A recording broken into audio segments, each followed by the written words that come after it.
가을 햇살이 창문 사이로 스며들며 먼지 입자들을 황금빛으로 물들이던 오후, 이한석은 낡은 피아노 앞에 앉아 있었다. 그의 손은 건반 위에 살짝 올려져 있었지만 소리를 내지는 않았다. 마치 오랜 친구와 대화를 나누듯 조용히 피아노를 바라보고만 있었다. 70이 넘은 그의 얼굴엔 세월의 흔적이 깊게 패여 있었다. 한때 언론에서 천재 피아니스트라고 불렸던 그 청년의 모습은 이제 찾아보기 어려웠다. 대신 마을 사람들 눈에는 그저 괴팍하고 까칠한 노인으로만 비쳤다. 또 피아노 소리 안 들리네요. 담장 너머로 이웃집 아주머니의 목소리가 들렸다. 어쩌면 좋으려나. 예전엔 그래도 가끔 쳤는데. 이한석은 작은 한숨을 내쉬었다.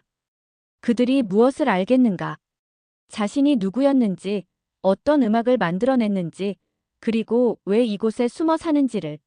마을 사람들에게 그는 그냥 서울에서 내려온 괴짜 할아버지일 뿐이었다.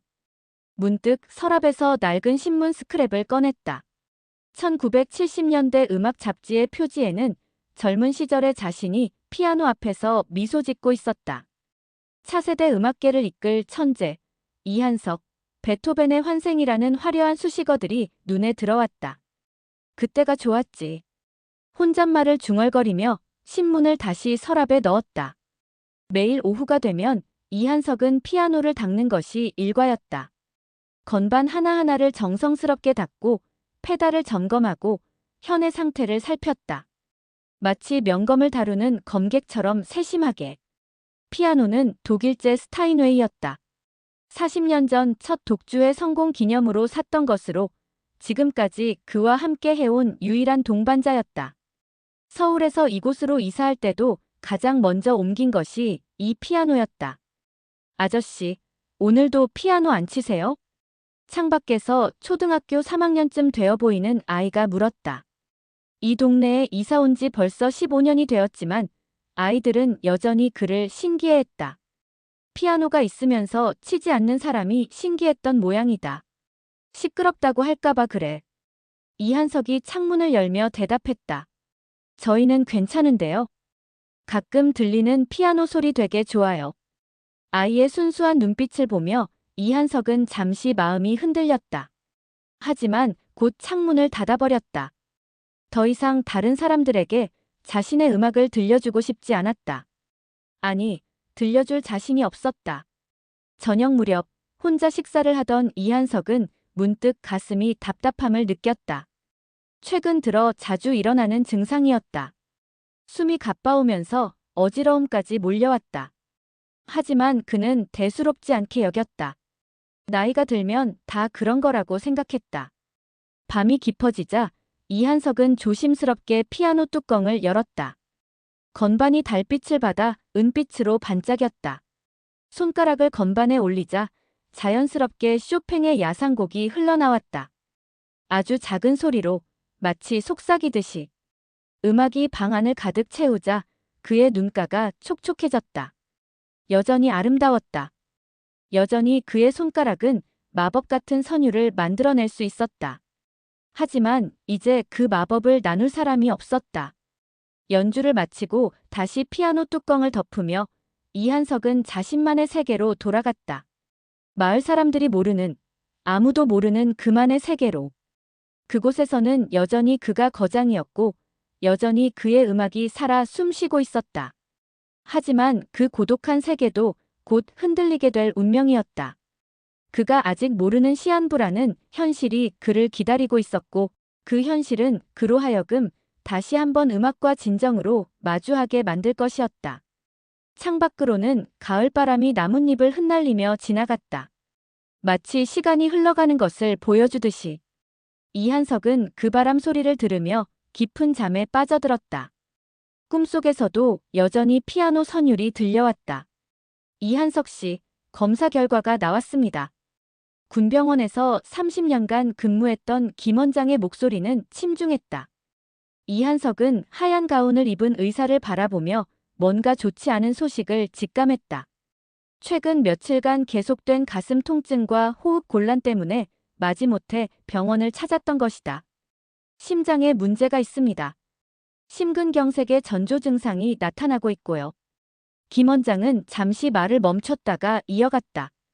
더 정확히 말씀드리면 관상동맥이 심각하게 좁아져 있습니다. 수술을 받으신다고 해도 얼마나 남았습니까? 이한석의 질문에 김 원장은 당황했다. 대부분의 환자들은 치료 방법을 묻거나 부정하기 바쁜데 이 노인은 담담하게 시간을 물어보고 있었다. 길어야 6개월, 짧으면 3개월 정도로 보입니다. 물론 약물 치료와 함께 생활 습관을 개선하시면 됐습니다. 이한석은 자리에서 일어났다. 예상했던 일이었다. 최근 몇 달간 몸의 변화를 느끼고 있었으니까. 다만 확실히 알고 싶었을 뿐이다. 병원을 나서면서 이한석은 하늘을 올려다봤다. 구름 한 점 없는 맑은 가을 하늘이었다. 이상하게도 마음이 평온했다. 오히려 안도감마저 들었다. 이제 진짜로 끝이 보이는구나. 집으로 돌아가는 길, 그는 마을을 천천히 둘러봤다. 15년간 살았던 이곳의 풍경들이 새롭게 보였다. 담장 너머로 피어난 코스모스, 골목길에서 뛰어노는 아이들, 평상에 앉아 장기를 두는 노인들. 이대로 가면 아무도 내 음악을 기억하지 않겠군. 집 앞에 도착해서야 비로소 현실이 실감났다. 자신이 죽으면 그의 음악도 함께 사라질 것이다. 40년 전에 발표했던 몇 장의 음반들도 이미 절판된 지 오래였고 기억하는 사람도 거의 없었다. 현관문을 열고 들어서자마자 전화벨이 울렸다. 평소 같으면 받지 않았을 텐데 오늘은 왠지 받고 싶었다. 선생님, 안녕하세요. 박민수입니다. 목소리를 듣는 순간 이한석의 가슴이 쿵했다. 박민수. 자신의 마지막 제자였다. 25년 전 음악계를 떠나기 직전까지 가르쳤던 학생이었다. 민수야. 어떻게 내 번호를? 어머니께서 알려주셨어요. 오랫동안 선생님 소식이 궁금했거든요. 지금 저희 동네 근처에 온 김에 인사드리러 가도 될까요? 이한석은 잠시 망설였다. 25년간 제자들과 연락을 끊고 살았는데 이제 와서 얼굴을 마주할 자신이 있을까? 바쁘실 텐데. 아닙니다. 꼭 뵙고 싶어요. 1시간 후에 도착할 것 같은데요. 전화를 끊고 나서 이한석은 거울을 봤다. 쑥스럽게도 옷을 갈아입고 머리도 빗었다. 제자를 만나는 것이 이렇게 떨릴 줄 몰랐다. 정확히 1시간 후 차 소리가 들렸다. 창문으로 내다보니 말끔한 정장 차림의 중년 남성이 내리고 있었다. 박민수였다. 여전히 단정한 모습이었지만 이마에는 주름이 생겼고 옆머리에는 흰머리가 섞여 있었다. 선생님. 박민수는 이한석을 보자마자 깊게 인사했다. 눈가에 눈물이 맺혀 있었다. 많이 늙었구나. 이한석이 어색하게 말했다. 선생님은 그대로세요. 저는 이제 고등학교에서 음악을 가르치고 있어요. 선생님 덕분에 음악을 계속할 수 있었거든요. 박민수의 진심 어린 말에 이한석은 마음이 동요했다. 하지만 동시에 괜한 화가 올라왔다. 왜 지금 와서 이런 말을 하는 것인가? 자신이 음악계를 떠날 때는 아무도 붙잡지 않았으면서. 그래, 잘 됐네. 차나 한잔하고 가지. 선생님, 혹시 요즘도 작곡하세요? 연주는? 안 한다. 이한석의 대답은 단호했다. 그래도 가끔은. 왜 자꾸 묻는 거야? 내가 안 한다고 했잖아. 갑작스러운 화에 박민수는 당황했다. 예전에 따뜻했던 선생님이 아니었다. 죄송합니다. 그냥. 선생님 음악이 그리워서요. 그리우면 예전 음반이나 들어. 이제 그만 가봐. 바쁠 텐데. 선생님. 가라고 했어. 결국 박민수는 아무 말도 못하고 돌아갔다. 차가 멀어져 가는 모습을 보며 이한석은 자책했다. 왜 그랬을까? 제자가 찾아온 것이 그렇게 반가웠는데 왜 매정하게 굴었을까? 그날 밤 이한석은 잠들지 못했다. 박민수의 눈물 맺힌 눈빛이 자꾸 떠올랐다. 그리고 자신에 대한 실망스러운 마음도 함께. 시한부 진단을 받은 날, 제자를 만난 날. 이 모든 것이 우연일까? 아니면 마지막으로 자신에게 주어진 기회일까? 이한석은 피아노 앞에 앉았다. 그리고 오랜만에 자신의 곡을 연주하기 시작했다. 25년 전 마지막으로 작곡했던 마지막 인사라는 곡이었다. 아무도 들어본 적 없는, 오직 자신만 아는 곡. 선율이 흐르자 눈물이 흘러내렸다. 여전히 아름다웠다. 여전히 가슴을 울리는 음악이었다. 그런데 이것이 정말 마지막이 될 수도 있구나. 새벽 5시, 이한석은 잠에서 깼다. 며칠 전부터 계속되는 일이었다. 병원에서 돌아온 후로는 더욱 잠이 오지 않았다. 시한부라는 현실이 그를 잠들지 못하게 했다. 커피를 내려 마시며 창밖을 바라보던 그때 문득 한 가지 결심이 섰다. 마지막 연주회를 해보자. 혼잣말이었지만 확고한 의지가 담겨 있었다. 죽기 전에 단 한 번이라도 자신의 음악을 완전히 들려주고 싶었다. 아무도 모르는 자신만의 곡들을, 25년간 묻어둔 감정들을 무대에서 쏟아내고 싶었다. 오전 9시, 이한석은 마을 문화회관을 찾았다. 2층짜리 작은 건물이었지만 나름대로 무대와 객석을 갖춘 곳이었다. 1층 사무실에는 30대 후반으로 보이는 여직원이 앉아 있었다. 안녕하세요. 홀 대관 문의드리러 왔습니다. 아, 네. 어떤 행사이신가요? 피아노 독주회입니다. 직원은 서류를 뒤적이며 물었다. 몇 명 정도 오실 예정이세요? 우리 홀이 200석인데. 혼자입니다. 네. 연주자가 혼자시라는. 관객도 혼자요. 직원은 당황한 표정을 지었다. 관객이. 혼자요? 그러면 연주회를 왜? 개인적인 사정이 있어서 그렇습니다. 대관료는 얼마인가요? 하루에 50만 원인데. 그런데 정말 관객이 없으시다면 굳이 여기서 하실 필요가. 이한석은 직원의 말을 가로막았다. 돈은 문제 없습니다. 언제가 가능한가요? 다음 달 15일 토요일 오후가 비어 있는데. 직원은 여전히 이해할 수 없다는 표정이었다. 좋습니다. 그날로 하겠습니다. 계약서를 작성하며 직원은 계속 의아해했다. 정말 관객 없이 혼자 하시는 건가요? 홍보라도 해드릴까요? 필요 없습니다. 조용히 하고 싶어서요. 집으로 돌아오는 길, 이한석은 묘한 설렘을 느꼈다. 25년 만의 무대. 비록 관객은 없겠지만 그에게는 의미가 있었다. 자신의 음악을 제대로 정리하고 떠날 기회였다. 오후에는 연주할 곡들을 정리하기 시작했다. 베토벤의 소나타, 쇼팽의 발라드, 그리고 자신이 작곡한 미발표 곡들까지 총 2시간 분량의 프로그램을 구성했다. 25년간 묻어둔 것들을 모두 꺼내보자. 서랍 깊숙이 보관해둔 악보들을 하나씩 꺼냈다.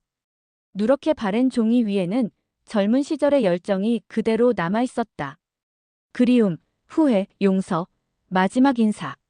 각각의 곡에는 저마다의 사연이 담겨 있었다. 며칠 후 연습을 위해 피아노 조율사를 불렀다. 40년간 함께 해온 스타인웨이였지만 중요한 연주를 앞두고는 완벽한 상태로 만들고 싶었다. 이 피아노 정말 좋은 악기네요. 조율사가 감탄했다.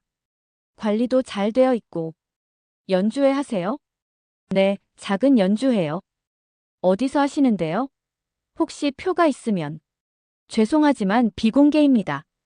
조율을 마친 후 이한석은 본격적인 연습에 들어갔다. 하루에 6-7시간씩 피아노 앞에 앉았다.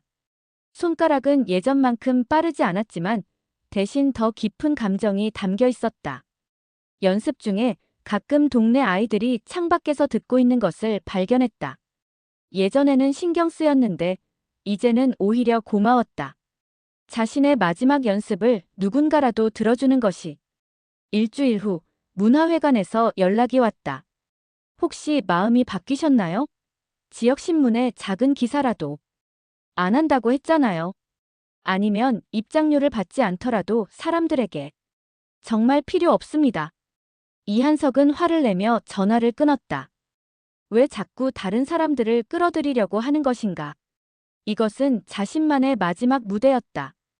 아무도 필요 없었다. 하지만 그날 밤 혼자 연습하며 문득 생각했다.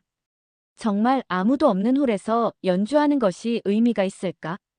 음악은 결국 누군가와 나누는 것인데. 그 순간 박민수의 얼굴이 떠올랐다. 눈물을 흘리며 자신의 음악을 그리워한다고 했던 제자의 모습이.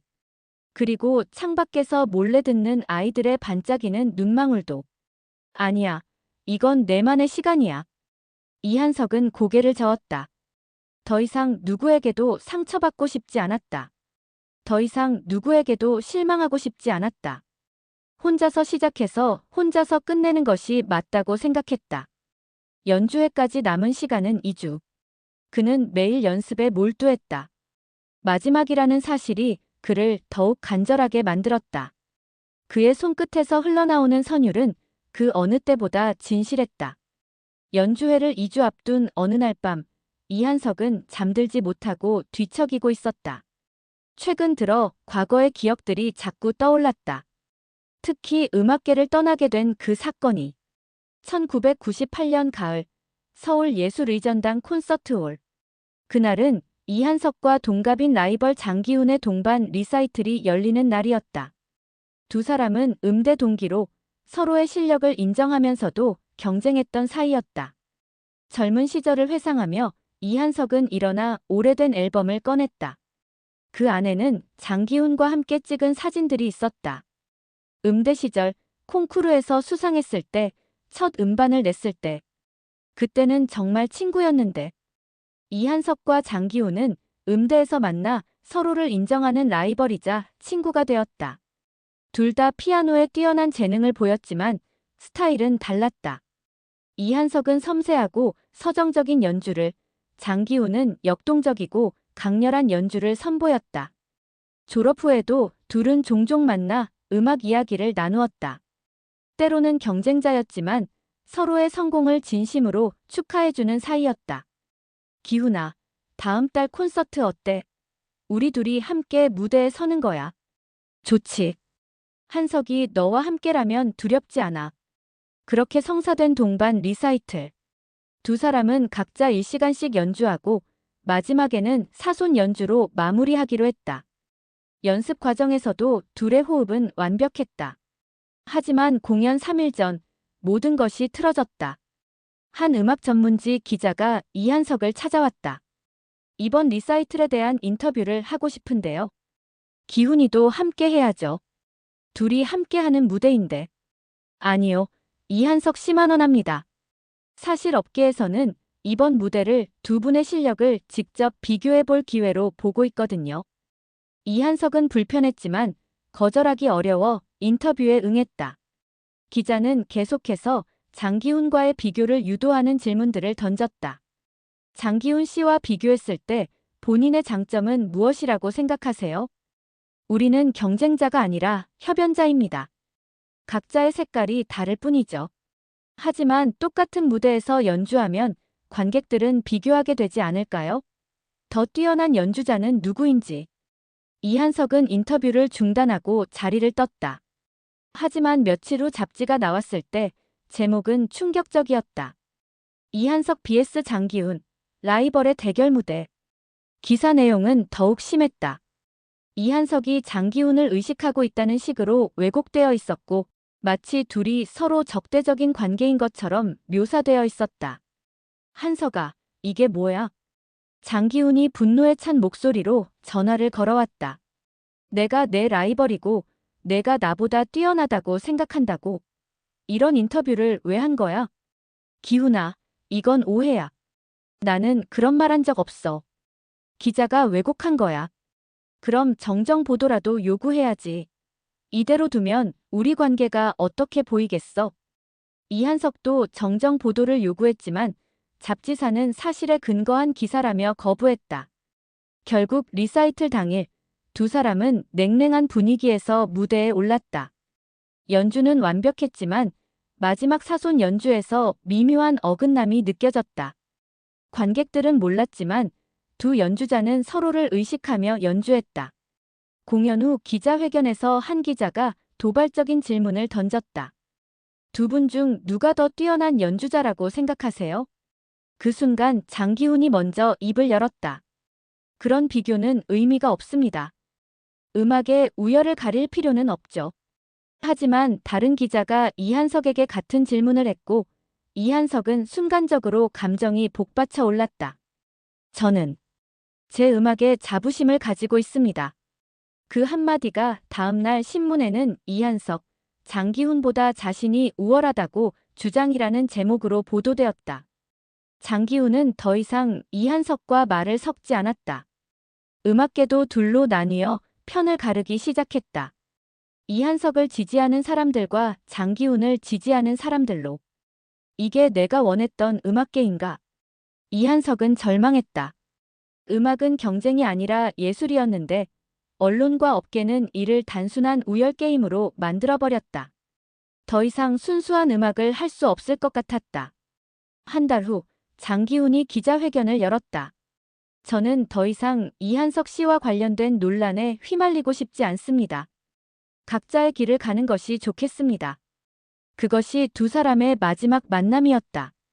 이한석은 그 후 몇 차례 더 연주회를 가졌지만 무대에 서는 것이 즐겁지 않았다. 관객들의 시선이 음악이 아닌 장기훈과의 비교에 머물러 있는 것 같았다. 비평가들도 항상 장기훈의 비애라는 수식어를 붙였다. 결국 1999년 봄, 이한석은 모든 연주 활동을 중단하고 음악계를 떠났다. 그리고 이 시골 마을로 내려와 25년간 숨어 살았다. 모든 게 오해였는데. 이한석은 눈물을 닦았다. 장기훈도 자신만큼이나 상처받았을 것이다. 언론의 왜곡된 보도 때문에 가장 소중한 친구를 잃었다. 그리고 음악에 대한 순수한 열정도 함께. 창밖으로 새벽빛이 스며들고 있었다. 연주회까지 이제 열흘 남았다. 이번에는 정말 마지막이 될 것이다. 아무도 없는 무대에서 오직 자신만을 위한 연주. 그것으로 모든 걸 정리하고 싶었다. 하지만 마음 한편으로는 장기훈의 얼굴이 계속 떠올랐다. 25년 전 상처받은 친구의 모습이. 죽기 전에 한 번이라도 사과할 기회가 있을까? 모든 게 오해였다고, 자신도 친구만큼이나 상처받았다고 말할 기회가. 연주회를 일주일 앞둔 밤, 이한석은 온몸에 진땀을 흘리며 잠에서 깼다. 가슴이 답답하고 숨이 가빠왔다. 최근 들어 이런 증상이 자주 나타났다. 심장이 더 이상 예전 같지 않다는 것을 몸소 느끼고 있었다. 세수를 하고 거울을 보니 얼굴이 많이 야위어 있었다. 연주 준비에 몰두하느라 제대로 챙겨 먹지도 못했고 하루에 서너 시간밖에 자지 못했다. 하지만 포기할 수는 없었다. 이것이 마지막 기회였으니까. 새벽 3시, 이한석은 피아노 앞에 앉았다. 밤마다 이 시간이 되면 연습을 시작하는 것이 습관이 되었다. 낮에는 마을 사람들이 시끄럽다고 할까봐 조심스러웠지만 이 시간만큼은 마음껏 연주할 수 있었다. 첫 곡은 베토벤의 소나타 14번 월광. 느린 1악장의 선율이 조용한 밤 공기를 가득 채웠다. 하지만 손가락이 예전만큼 부드럽지 않았다. 특히 왼손이 자꾸 떨렸다. 이런 젠장. 중간에 멈춰서서 손을 주물렀다. 나이 때문인지, 병 때문인지, 아니면 긴장 때문인지 알 수 없었다. 하지만 멈출 수는 없었다. 다시 처음부터 시작했다. 이번에는 더 천천히, 더 조심스럽게. 각 음표 하나하나에 혼을 담아 연주했다. 25년간 묻어두었던 감정을 모두 쏟아내듯이. 2악장, 3악장을 거쳐 다음 곡으로 넘어갔다. 쇼팽의 발라드 1번. 젊은 시절 가장 자신 있어 했던 곡이었다. 하지만 오늘은 뭔가 달랐다. 기교보다는 감정이 앞섰다. 연주하던 중 문득 눈물이 흘러내렸다. 왜 우는지 스스로도 알 수 없었다. 그리움인지 후회인지 아니면 두려움인지. 똑똑. 피아노 위로 눈물이 떨어졌다. 건반 위에 작은 물방울이 달빛을 받아 반짝였다. 이한석은 연주를 멈추고 고개를 숙였다. 왜 이제 와서 이럴까? 25년 전에는 이런 감정을 몰랐다. 그때는 기교와 완벽함만 추구했다. 관객들의 박수와 찬사에만 신경 썼다. 하지만 지금은 달랐다. 음악 그 자체가 가진 순수함, 아름다움, 슬픔이 그대로 전해져 왔다. 창문 너머로 희미한 불빛이 보였다. 누군가 깨어있는 모양이었다. 혹시 자신의 연주 소리 때문일까 걱정하며 음량을 더 낮췄다. 다음 곡은 자신이 작곡한 그리움이었다. 25년 전 장기훈과의 우정을 그리워하며 만든 곡이었다. 하지만 한 번도 연주한 적이 없었다. 너무 개인적인 감정이 담겨 있어서 다른 사람들에게 들려주기가 부끄러웠다.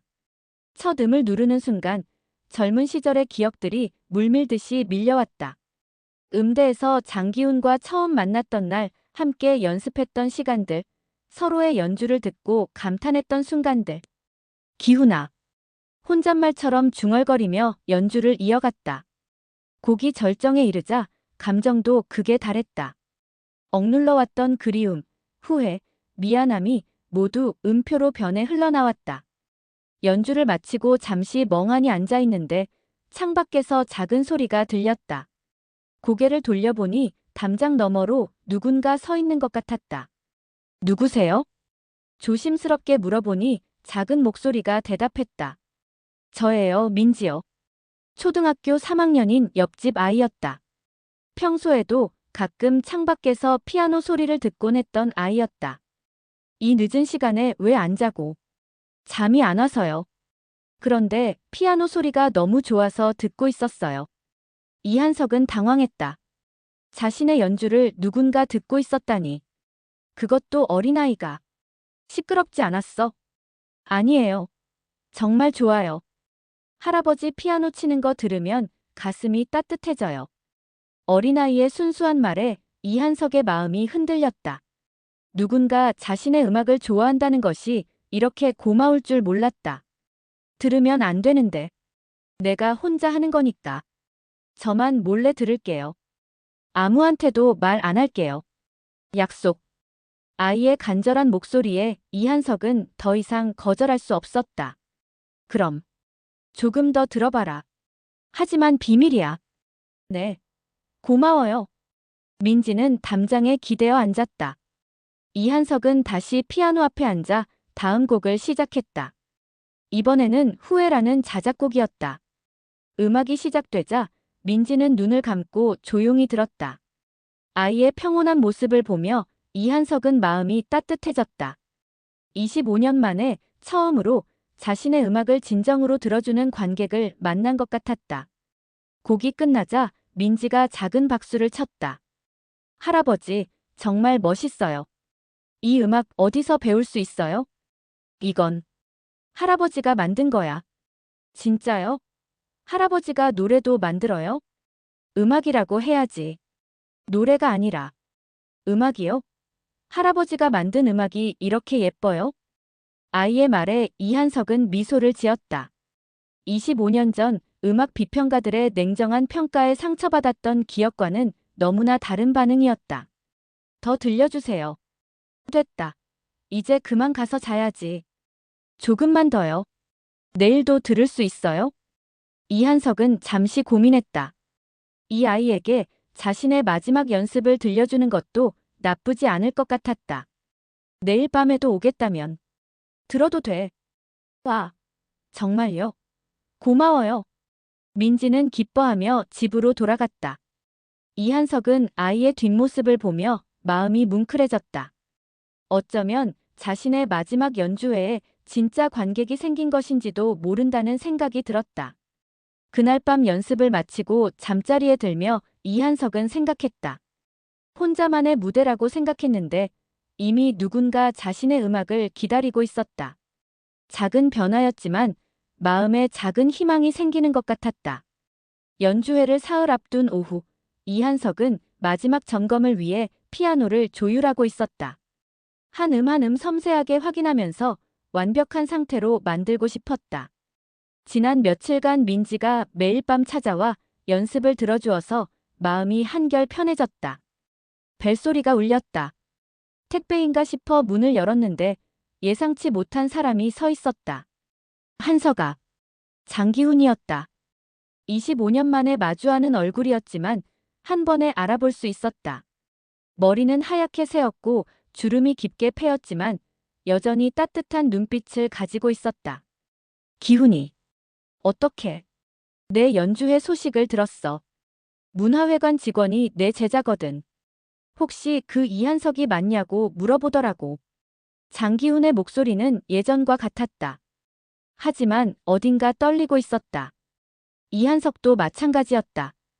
25년간 만나고 싶었지만 용기가 없었던 친구가 눈앞에 있었다. 들어와. 차라도 한잔하자. 고마워. 두 사람은 어색하게 거실에 앉았다. 한동안 아무도 말을 하지 못했다. 25년이라는 세월이 너무 무겁게 느껴졌다. 먼저 입을 연 것은 장기훈이었다. 한석아, 내가 정말 미안해. 뭐가 미안해? 미안해야 할 사람은 나야. 아니야. 내가 그때 너를 믿지 못했어. 언론의 말에 휘둘려서 화를 냈지. 너라는 사람을 25년간 알고 지냈으면서도. 이한석은 고개를 숙였다. 나도 마찬가지야. 정정 보도를 더 강하게 요구했어야 했는데 체면 때문에 그러지 못했어. 우리 둘 다 바보였구나. 장기훈이 쓴웃음을 지었다. 그 후에 나도 한동안 연주가 즐겁지 않았어. 무대에 설 때마다 내 생각이 났거든. 가장 가까운 친구였는데. 넌 그래도 계속 연주했잖아. 나는 아예 도망쳤는데. 도망이라니. 넌 상처받았던 거야. 나도 똑같았어. 한동안은 정말 힘들었어. 장기훈은 가방에서 오래된 음반을 꺼냈다. 이한석의 마지막 음반이었다. 이거. 25년간 계속 들었어. 내 음악이 얼마나 그리웠는지 몰라. 정말? 응. 사실 고백하자면 나는 내 음악을 누구보다 사랑했어. 때로는 질투할 정도로. 너의 섬세함, 감성, 그 모든 게 부러웠거든. 이한석은 놀라며 친구를 바라봤다. 너도 내 연주를 질투했다고?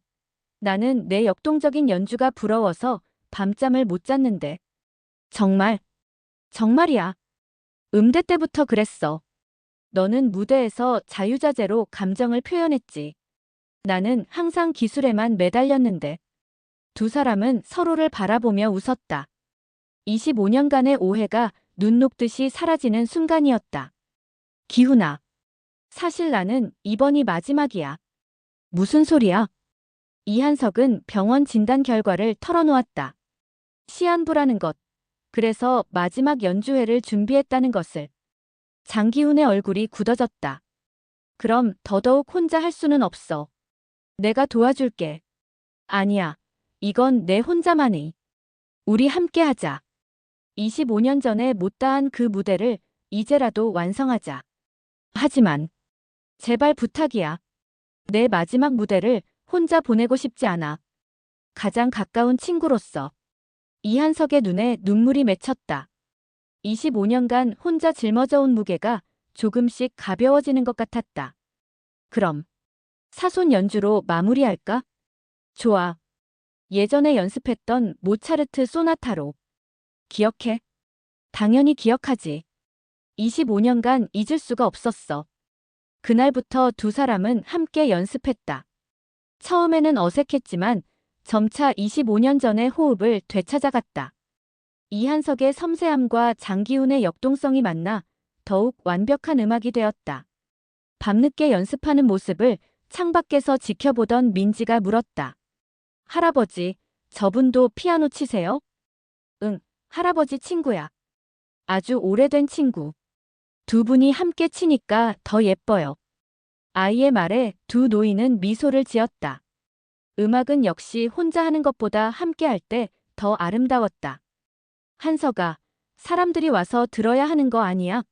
이렇게 좋은 음악을. 아니야, 우리끼리만. 적어도 제자들은 불러야지. 그리고 이 동네 사람들도. 이한석은 망설였다. 하지만 장기훈의 간절한 눈빛을 보니 거절할 수 없었다. 그럼. 정말 작게만. 좋아. 내가 연락해볼게. 연주회 전날 밤 두 사람은 마지막 연습을 했다. 모든 곡이 완벽했다.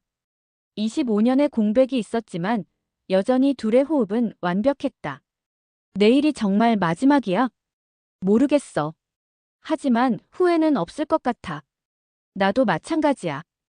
25년 만에 다시 너와 함께 무대에 설 수 있어서. 그날 밤 이한석은 오랜만에 평온하게 잠들었다. 더 이상 혼자가 아니었다. 가장 소중한 친구가 함께 있었다.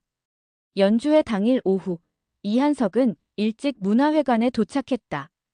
25년 만의 무대라고 생각하니 긴장이 되었다.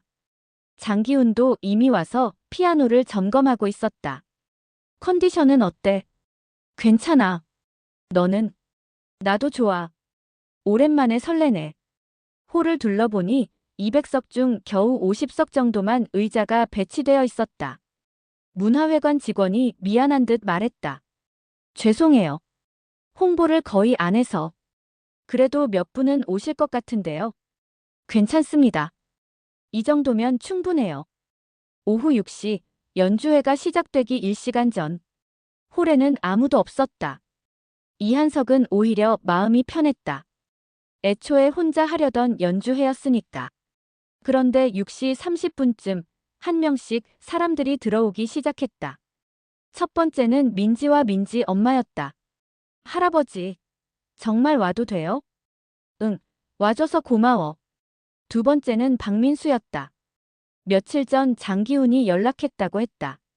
선생님, 오늘은 끝까지 들을 수 있겠죠? 이한석은 미안한 마음으로 고개를 끄덕였다. 세 번째, 네 번째. 이한석이 모르는 사람들도 하나둘 들어왔다. 문화회관 직원의 말로는 장기훈의 제자들과 지역음악 동호회 사람들이라고 했다. 기훈아, 너무 많이 부른 거 아니야? 괜찮아. 좋은 음악은 나눠야지. 7시 정각 연주회가 시작되었다. 홀에는 30여 명의 관객이 앉아 있었다. 이한석에게는 충분히 많은 수였다. 첫 곡은 베토벤 소나타 14번 월광. 이한석이 혼자 연주했다. 첫 음을 누르는 순간 모든 긴장이 사라졌다. 25년간 묻어두었던 감정이 고스란히 음표로 변해 흘러나왔다. 1악장의 조용한 선율이 홀을 가득 채웠다. 관객들은 숨소리마저 죽이고 들었다. 이런 깊이 있는 연주를 들어본 적이 없었다. 2악장, 3악장을 거치며 연주는 절정에 달했다. 이한석의 손끝에서 흘러나오는 음악에는 삶의 모든 감정이 담겨 있었다. 기쁨, 슬픔, 그리움, 후회, 그리고 용서. 첫 곡이 끝나자 홀에는 정적이 흘렀다. 그리고 박수가 터져나왔다. 진심 어린 감동의 박수였다.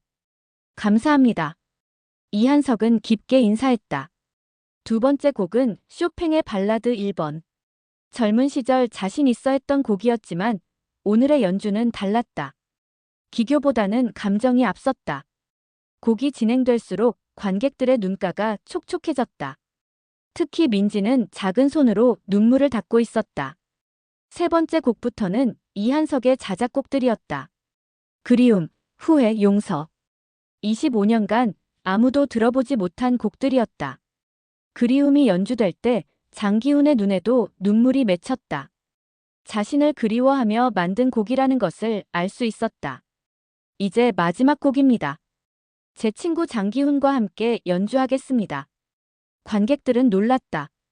장기훈의 이름을 아는 사람들이 많았기 때문이다. 두 거장이 함께 무대에 서는 것이었다.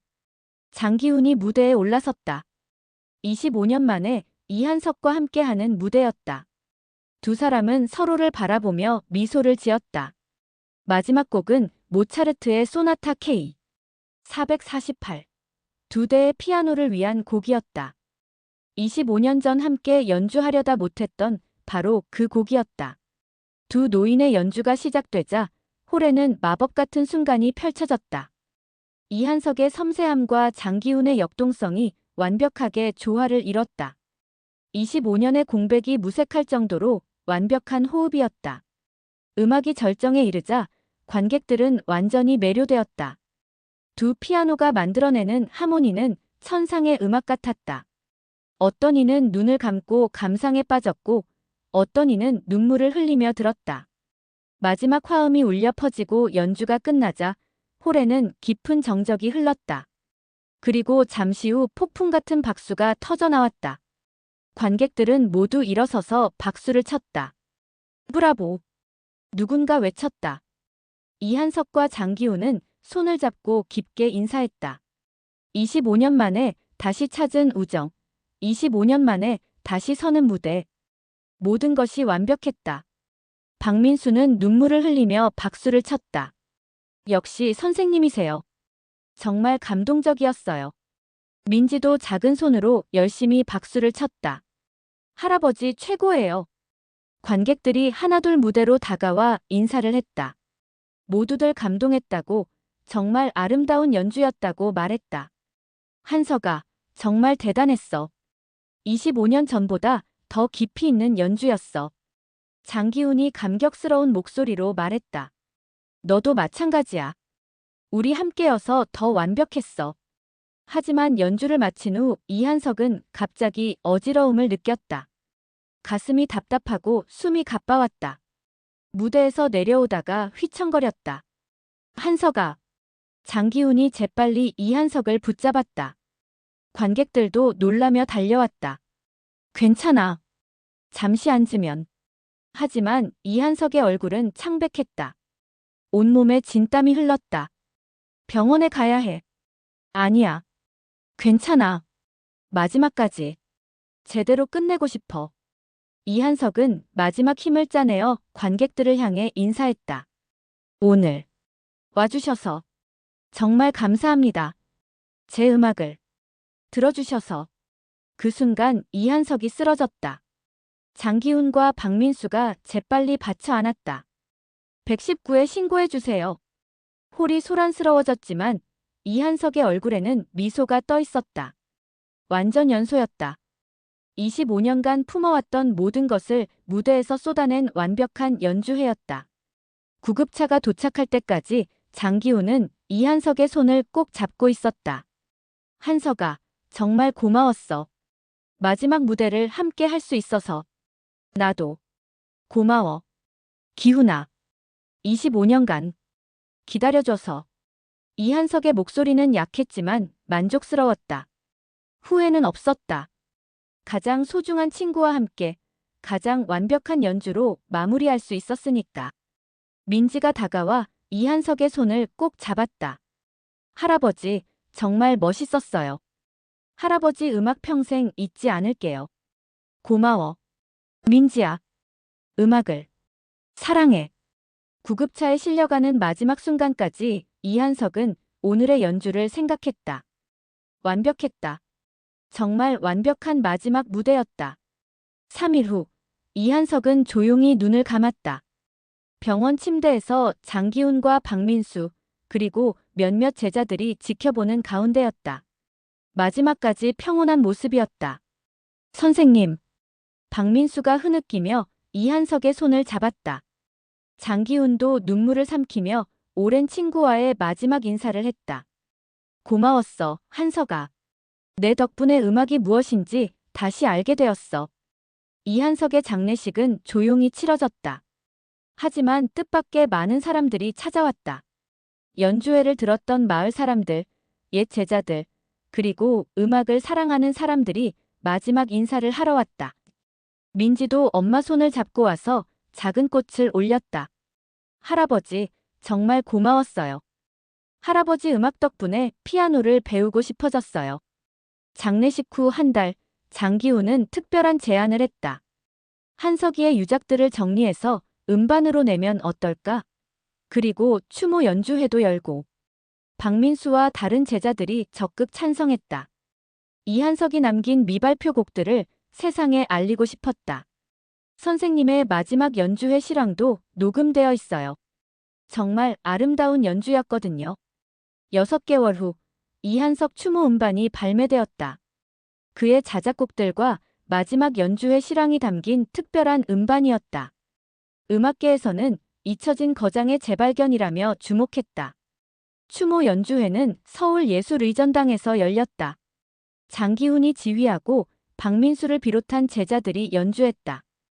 이한석의 곡들이 대형 무대에서 다시 태어났다. 연주회 당일, 객석에는 500명이 넘는 관객이 찾아왔다. 그 중에는 민지와 민지 엄마 그리고 마을 사람들도 있었다. 오늘 우리는 한 거장을 기리기 위해 모였습니다. 장기훈이 무대에서 말했다. 이한석은 25년간 숨어 살았지만 그의 음악은 결코 죽지 않았습니다. 오늘 이 무대에서 그의 음악이 다시 살아 숨쉬고 있습니다. 첫 곡은 그리움이었다. 박민수의 연주로 시작된 곡은 관객들의 마음을 깊이 울렸다. 이한석이 장기훈을 그리워하며 만든 곡이라는 것을 아는 사람들은 더욱 감동했다. 두 번째 곡 후에는 다른 제자가 연주했다. 세 번째 곡 용서는 장기훈이 직접 연주했다. 25년간의 오해와 그리움이 모두 담긴 연주였다. 마지막 곡은 마지막 인사였다. 이한석이 음악계를 떠나며 만든 곡이었지만 이제는 정말 마지막 인사가 되어버린 곡이었다. 연주가 끝나자 객석에서는 기립박수가 터져나왔다. 많은 사람들이 눈물을 흘렸다. 이한석의 음악은 죽지 않습니다. 장기훈이 마지막 인사를 했다. 그의 음악은 우리 마음속에서 그리고 이 무대에서 영원히 살아있을 것입니다.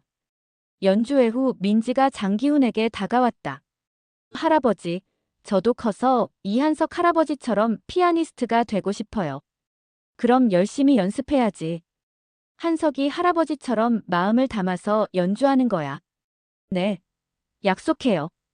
그날 밤 장기훈은 혼자 피아노 앞에 앉았다. 그리고 이한석이 마지막으로 연주했던 모차르트 소나타를 혼자 쳤다. 상대방 파트가 없어 어색했지만 마음으로는 여전히 친구와 함께 연주하고 있는 것 같았다. 한석아, 내 음악은 정말 죽지 않았어. 이제 많은 사람들이 내 음악을 사랑하고 있어. 창밖으로는 별들이 반짝이고 있었다. 그중 하나가 유독 밝게 빛나는 것 같았다. 마치 이한석이 하늘에서 미소 짓고 있는 것처럼. 몇 년 후 이한석의 생가가 있던 마을에는 작은 음악당이 세워졌다. 이한석 기념 음악당이라는 이름으로 젊은 음악가들이 연주회를 여는 공간이 되었다. 음악당 입구에는 이한석의 말이 새겨져 있었다. 음악은 죽지 않는다. 그것은 사람들의 마음속에서 영원히 살아있다. 민지는 중학생이 되어 피아노를 열심히 배우고 있었다. 매주 토요일이면 이한석 기념 음악당에서 연습했다. 그곳에서 연주할 때마다 이한석 할아버지가 옆에서 지켜보고 있는 것 같았다. 박민수는 이한석의 제자들과 함께 이한석 음악교육재단을 설립했다. 재능 있는 젊은 음악가들을 지원하는 재단이었다. 이한석의 뜻을 이어받아 순수한 음악교육에 힘쓰고 있었다. 장기훈은 매년 이한석의 기일에 추모 연주회를 열었다. 25년간의 공백을 메우듯이 이한석의 음악을 세상에 알리는 일에 전념했다. 이한석은 죽었지만 그의 음악은 살아있었다. 사람들의 마음속에서, 제자들의 연주에서, 그리고 새로운 세대의 음악가들에게서 계속 이어지고 있었다. 어느 가을 저녁, 이한석 기념 음악당에서는 젊은 피아니스트의 독주회가 열리고 있었다. 관객석에는 마을 사람들과 음악을 사랑하는 사람들이 앉아 있었다. 연주되는 곡은 이한석의 그리움이었다. 젊은 연주자의 손끝에서 흘러나오는 선율은 25년 전 그 밤, 이한석이 혼자 연주했던 것과 똑같았다. 음악당 한켠에는 이한석의 사진이 걸려 있었다. 젊은 시절의 모습이 아니라 마지막 연주회에서 환하게 웃고 있는 모습이었다. 그 사진 속 이한석은 마치 말하고 있는 것 같았다. 내 음악은 죽지 않는다. 영원히. 음악당을 가득 채운 아름다운 선율 속에서 이한석의 영혼은 여전히 살아 숨쉬고 있었다. 그리고 앞으로도 계속 그럴 것이었다. 음악을 사랑하는 모든 사람들의 마음속에서 영원히. 10년 후 민지는 피아니스트가 되었다. 첫 독주회 무대에서 그녀가 연주한 곡은 이한석의 마지막 인사였다.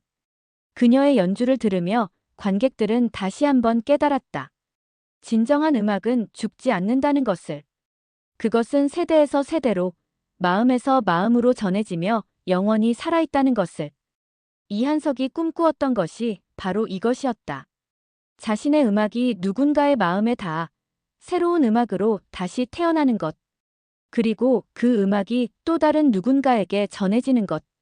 무대 위에서 연주하는 민지의 모습을 보며 하늘 어딘가에서 이한석이 미소 짓고 있을 것 같았다. 자신의 음악이 정말로 죽지 않았다는 것을, 그리고 앞으로도 계속 살아있을 것이라는 것을 확신하며